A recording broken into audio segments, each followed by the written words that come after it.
Apple ಬೆಳೆಯುವಲ್ಲಿ ಭಾರತವು 5ನೆಯ ಸ್ಥಾನದಲ್ಲಿದೆ. ಚೀನಾವು ಲೋಕದ ಅರ್ಧ ಪಾಲಿಗಿಂತ ಹೆಚ್ಚು ಸೇಬು ಬೆಳೆಯುವ ಮೊದಲ ಸ್ಥಾನದ ದೇಶವಾಗಿದೆ. ಪ್ರಪಂಚದ ಹಣ್ಣುಗಳಲ್ಲಿ ಆಪಲ್ಗಳಿಗೆ ಅದರದೇ ಆದ ಸ್ಥಾನವಿದೆ. 106 ಜಾತಿಯ 16 ಬಣ್ಣದ ಸೇಬುಗಳು ಇವೆ. ಮಾನವನು ಆಶಿಸಿ ತಿನ್ನುವ ಹಣ್ಣುಗಳಲ್ಲಿ ಇದು ಮುಖ್ಯವಾದುದು.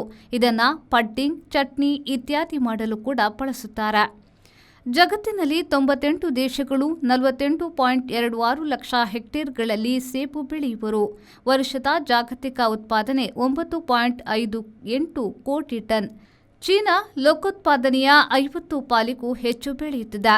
ಚೀನಾ 4.76 ಕೋಟಿ ton, Turkey 48.18 lakh ton, USA 44.29 lakh ton, Poland 42.64 lakh ton, Bharat 25.89 lakh ton, Russia 23.79 lakh ton, Italy 22.56 lakh ton, Iran 19.89 lakh ton, France 17.86 lakh ton, Chile 14.79 lakh ton ಅತಿ ಹೆಚ್ಚು ಸೇಬು ಬೆಳೆಯುವ ಮೊದಲ 10 ಸ್ಥಾನಗಳಲ್ಲಿ ಇರುವ ದೇಶಗಳಾಗಿವೆ.